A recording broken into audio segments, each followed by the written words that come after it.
തിരുവനന്തപുരത്ത് നടക്കുന്ന അന്താരാഷ്ട്ര ചലച്ചിത്ര മേളയിൽ 6 ചിത്രങ്ങൾക്ക് കൂടി കേന്ദ്ര സർക്കാർ വിലക്കേർപ്പെടുത്തി. വിദേശകാര്യ മന്ത്രാലയത്തിന്റെ പൊളിറ്റിക്കൽ ക്ലിയറൻസ് ലഭിക്കാത്തതാണ് പ്രദർശനം തടയുവാനുള്ള പ്രധാന കാരണം.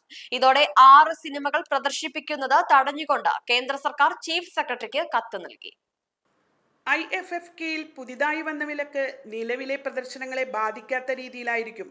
കാരണം ഈഗിൾസ് ഓഫ് ദി റിപ്പബ്ലിക് എന്ന ചലച്ചിത്രം കഴിഞ്ഞ ദിവസം പ്രദർശിപ്പിച്ചതായിരുന്നു.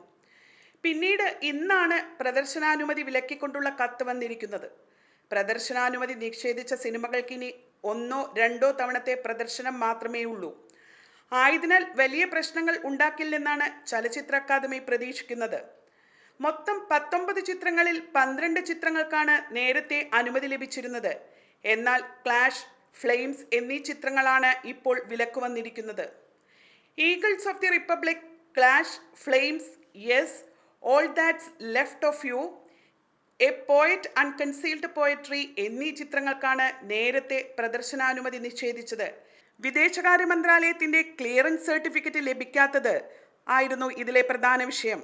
എന്നിരുന്നാലും ഈ പറയുന്ന പല ചിത്രങ്ങളും പല രാജ്യാന്തര മേളകളിലും പ്രദർശിപ്പിച്ചിട്ടുണ്ടായിരുന്നു എന്നും സിനിമാ മേഖല ഓർമ്മിപ്പിക്കുന്നുണ്ട്. News desk, ഗ്ലോബോൺ.